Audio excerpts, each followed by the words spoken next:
Hello दोस्तों, मैं लेके आ गया हूँ आपके लिए फिर से एक नया टॉपिक। आज हम बात करेंगे ivy fluids, intravenous fluids. Guys, intravenous fluids क्या होते हैं, कितने प्रकार के होते हैं, यूजेस क्या होते हैं इनके डोजेस फॉर्म क्या होते हैं, सारी चीज़ें हम जो है डिटेल में डिस्कस करेंगे गाइस।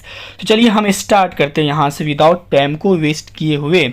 तो आईवी का मतलब होता है गाइस इंट्रावेनस, और ये हमारा क्या है, फ्लूइड्स है, मतलब कि which is directly inject in when, मतलब कि वैसा फ्लूइड, वैसा तरल पदार्थ जिसको क्या करते हैं हम डायरेक्टली अपने नस के अंदर डालते हैं, यानी डायरेक्टली यानी इंजेक्शन के माध्यम से उसके अंदर चढ़ा देते हैं। गाइस, इसको अपने आम भाषा में कहते हैं पानी चढ़ाना।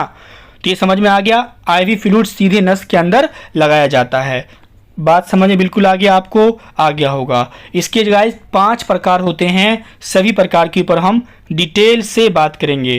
तो जो हमारा सबसे पहला प्रकार होता है आईवी फ्लूइड्स का, इंट्रावेनस फ्लूइड्स का, वो होता है एनएस, यानी कि इसका फुल फॉर्म होता है नॉर्मल सैलिन।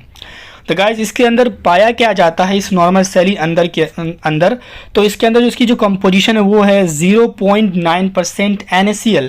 NaCl का मतलब होता है सोडियम क्लोराइड, मतलब कि नमक, यानी कि जो इसलिए इसका नाम है सैलिन।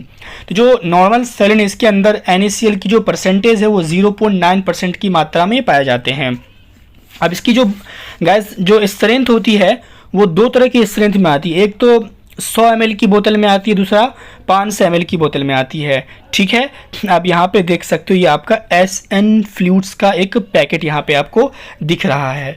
ठीक है गाइस, तो यहाँ पे आप देखिए हिंदी में मैंने लिख रखा है, तो आप चलिए पढ़ लेते हैं इसको। देखिए नॉर्मल सेलाइन की 2 बोतल आती है, एक बोतल जो है 100 ml की होती है, दूसरी बोतल 500 ml की होती है। इसके अंदर सोडियम क्लोराइड की मात्रा कितनी होती है, 0.9% होती है। ये ने जान लिया कि नॉर्मल सोल्यूशन क्या होता है, नॉर्मल सैलिन क्या होते हैं। आइए इनके यूज़ के बारे में जानते हैं। महाराज का यूज़ क्या है? इन महाराज का जो यूज है, तो यूज कहाँ कहाँ, पहला यूज है डिहाइड्रेशन। गाइस, डिहाइड्रेशन क्या होता है, पानी की कमी होने पर, हमारे बॉडी में अगर पानी की कमी है, यानी कि हमें दस्त वगैरह हो गया, तो पानी कमी हो गई, तो पानी पेट से तैसे निकल गया बह के, तो डिहाइड्रेशन में हम लोग इस्तेमाल करते हैं नॉर्मल सैलिन का। ठीक है, उसके बाद वुंड वॉशिंग, गाइस घाव को साफ करने के लिए भी हम लोग NS सैलिन सोल्यूशन का इस्तेमाल करते हैं। देन डाइल्यूशन ऑफ इंजेक्शन मिलाने के लिए, जैसे मान ली कोई दवाई है ना, तो दवाई में साइड से थोड़ा सा पानी जो मिलाते हैं, यहाँ पे नॉर्मल सैलिन मिलाते हैं, पानी नहीं होता, वो नॉर्मल सैलिन होता है। देन मेंटेन वाटर बैलेंस, हमारी जो अभी मैंने बताया डिहाइड्रेशन होता है ना, तो पानी कमी हो गई, तो हमको पानी हमारे बॉडी में मेंटेन करने के लिए हम लोग नॉर्मल सैलिन का बोतल चढ़ाते हैं, या तो 100 ml या तो 500 ml। चलिए आइए देखते हैं इनकी डोज के बारे में पता करते हैं।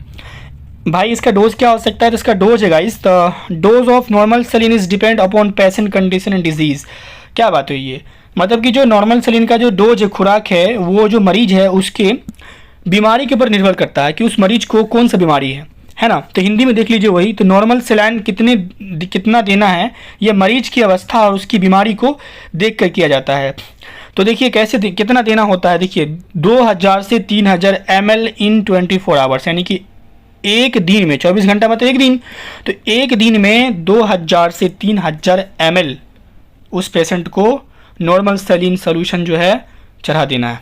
कॉन्सेप्ट क्लियर है? एक पॉइंट यहाँ ध्यान रखना है, not used in blood pressure patient, यानी कि जो ब्लड प्रेशर पेशेंट होते हैं उसमें इसका इस्तेमाल नहीं करते हैं। Concept clear guys? आइए आगे बढ़ते हैं आपका। अब हम इसके दूसरे टाइप्स की बात करें, तो इसका दूसरा टाइप्स का नाम है DNS, डेक्सट्रोज नॉर्मल सैलिन। इसकी कंपोजिशन की बात करें क्या पाया जाता है, तो 0.9% NaCl और प्लस 5 ग्राम डेक्सट्रोज। इसमें क्या किया गया है कि नॉर्मल सैलिन के अंदर सिर्फ 5 ग्राम जो है डेक्सट्रोज को ऐड कर दिया गया है, जिससे ये क्या बन गया है, हमारा डेक्सट्रोज नॉर्मल सैलिन बन गया है। और जो गाइस इसकी जो एक ही बोतल आती है वो 500 ml की आती है, जो कि मैंने यहाँ पे लिख रखा है। अगर इसकी हम यूजेस की बात करें गाइस, तो डिहाइड्रेशन में यूज़ होता है, जब हमारे शरीर के अंदर पानी की कमी हो जाती है वहाँ पे हम इसका इस्तेमाल करते हैं। देन हाइपरटेंशन, जो ब्लड प्रेशर की बीमारी हो तो इसमें भी इस्तेमाल किया जाता है। इंसुलिन के शॉक को ठीक करने के लिए भी इसका इस्तेमाल किया जाता है। And in any accidental condition, और किसी भी जो एक्सीडेंटल कंडीशन होती है वहाँ पर हम लोग DNS आईवी फ्लूइड्स का इस्तेमाल करते हैं। ये तो इसकी कंपोजिशन और यूजेस हो गई। इसकी अगर हम डोज की अगर गाइस बात करते हैं, तो डोज जो होते हैं quantity of dextrose normal saline is depend on patient condition and disease.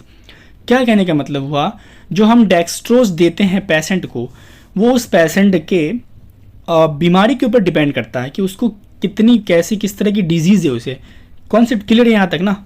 मैंने हिंदी में तो लिख ही रखा है, आप उसे पढ़ के समझ सकते हो। डोज की बात करते अगर हम, तो 2500 से 3000 ml जो है एक दिन में चढ़ा दिया जाता है पेशेंट को। कॉन्सेप्ट क्लियर है? Not used in diabetic patient. Diabetic patient अगर कोई है तो उसमें डीएनएस का आई फ्लूइड्स नहीं चढ़ाया जाता है। नेक्स्ट स्लाइड के ऊपर देखते हैं, जो हमारा तीसरा जो हमारा आईवी फ्लूइड्स की बोतल होती है वो उसका नाम क्या है, RL, रिंगर्स लैक्टेट।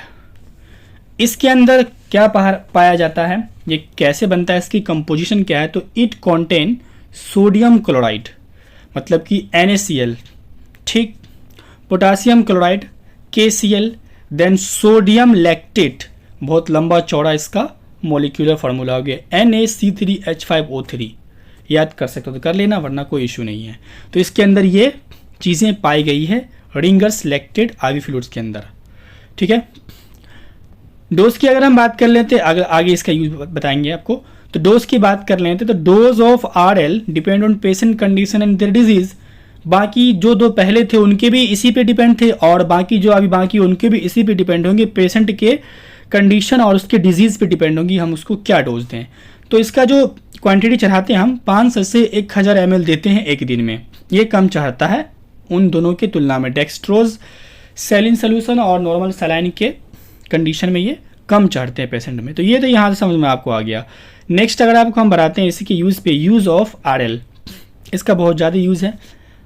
डिहाइड्रेशन, जब हमारे बॉडी में पानी की कमी हो जाए। इलेक्ट्रोलाइट इम्बैलेंस, देखिए जब हमारी बॉडी के अंदर इलेक्ट्रोलाइट जो होते हैं वो अगर इम्बैलेंस हो गए हैं तो वहाँ पे भी इसका इस्तेमाल करते हैं हम लोग उसको बैलेंस करने के लिए। ड्यूरिंग द सर्जरी, जब किसी का सर्जरी ऑपरेशन वगैरह हो तो वहाँ पे भी इसका इस्तेमाल, वहाँ उसको पानी चढ़ते रहता है। इसी पानी अब देखते हैं ना गाइस, जो ऑपरेशन होता था पानी में चढ़ता है, तो वहाँ पे बोतल के अंदर क्या डालते हैं, यही सब डालते हैं, यही सब प्रकार का, समझे। देन बर्निंग कंडीशन, कोई जल चुका है तो उनको ये पानी चढ़ेगा। न्यूट्रिशनल डिफिशियंसी, बॉडी में न्यूट्रिशन की कमी हो गई है तो वहाँ पे भी इसका इस्तेमाल करते हैं। देन हाइपोटेंशन, बीपी कम होने के केस में, ज़्यादा नहीं कम, सूटेबल फॉर डायबिटिक पेशेंट, और ये डायबिटिक पेशेंट के लिए बहुत ही लाभदायक है, सूटेबल है, ठीक है। नेक्स्ट जो हमारा महाराज है इसमें गाइस वो है डेक्सट्रोज। यहाँ पे कोई भी इसके साथ नहीं, अकेला पड़ गया बेचारा। लेकिन इसके अंदर इसके जो बड़े टाइप इनके हैं, देखिए 3 तरह के होते हैं। पहला तो D5 जिसके अंदर 5 ग्राम डेक्सट्रोज होता है और ये 100 ml की बोतल होती है। D10 क्या, D10 में 10 ग्राम डेक्सट्रोज होता है, ये भी 100 ml की बोतल होती है। और हमारा D25 में ये कोई 30 मार्का नहीं, इसके अंदर 25 ग्राम डेक्सट्रोज होती है और ये भी 100 ml की ही बोतल होती है। यहाँ तो कॉन्सेप्ट क्लियर है। इनके अगर उपयोग की बात करें हम तो dehydration, weakness and dizziness. Dehydration मतलब हमारे शरीर के अंदर पानी की मात्रा कम हो जाना, वीकनेस मतलब कमजोरी, डिजीनेस मतलब चक्कर आने। डोज क्या है इसका, तो 2000 ml या 3000 ml एक दिन में हमने इसे चढ़ा देना है इंसान के शरीर के अंदर। कॉन्सेप्ट क्लियर है।